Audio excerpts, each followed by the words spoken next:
The NAACP on Tuesday called on President Biden to cancel all student loan debt, saying that forgiving 10,000 in student loans is not enough.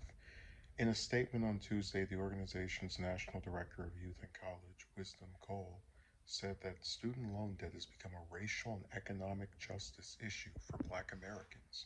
President Biden's student loan debt is a racial and economic justice issue that stains the soul of America.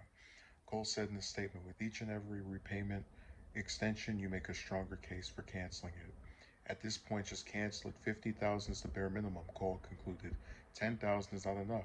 The NAACP remarks come as the Biden administration expects to announce another extension of the freeze on federal student loan debt payments this week, multiple sources told The Hill. The latest extension will extend the moratorium on federal student loan payments and interest grown past the current expiration date of May 1st. The moratorium, enacted by former President Trump during the COVID-19 pandemic, has been removed 5 times since, with Biden last extend the moratorium in December. Some lawmakers have called on Biden to extend the moratorium until after the midterm elections, while some borrowers and the Democrats urged him to cancel student loans altogether. In a tweet, Senator Tom Cotton called out Biden for the expected move, citing it as an insult to every American who responsibly paid debts. President Biden's perpetual student loan payment moratorium is an insult to every American who responsibly paid debts. Cotton wrote in his statement, "There's no free lunch. This reckless move puts taxpayers on the hook for billions."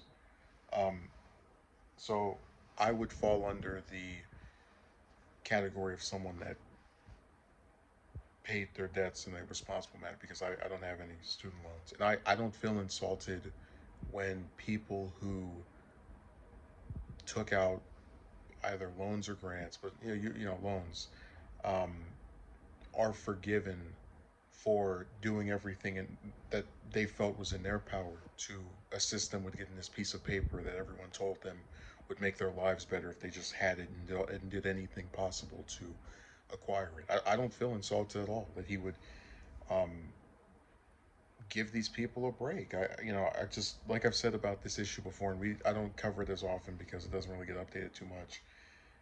The student loan crisis in the U.S. is the result of a scam college system that tells people to take out ridiculous sums of money with the expectation, or with the hope rather, that this piece of paper is going to be enough for them to make back what it costs to get it. So that people who are just getting out of high school, a couple years after that, they've got a giant anchor by their leg for the next 10 or 20 years, if not longer. Um, but to go back to the NACP's comment, they're correct. You know, I gave the example of how school I went to go to wanted 12,000. 10,000 is, if especially if we're talking about when students go to out of state institutions, it's really not much at all. Um, and even with 50,000, which they're admitting is the bare minimum, a case could be made that that still wouldn't pay for someone's, if they go to a university for 4 years and it's out of state, it still is likely to not pay off everything. So it's so insane to me that he actually looks at 10,000 and thinks, yeah, this number is helping people, yeah. But this is what happens when you get these moderate politicians that don't want to take a stand on anything. They just pigeonhole around and don't actually try to do something transformative, and making it to where when people try to get these higher educations that everyone wants to run on, make into the red scare. If you don't have this piece of paper, your life is over. Making it to where people don't actually get punished for trying to get the paper that everyone insists is going to magically improve their lives, I think would be a right direction for, whether it's Biden who does it or whoever succeeds him.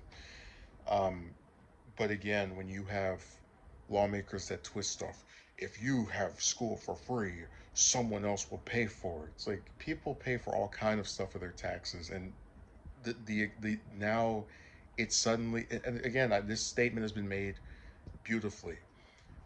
People have no problem with paying for K through 8, with paying for high school, but the second you mention wanting college to be free, it's too much.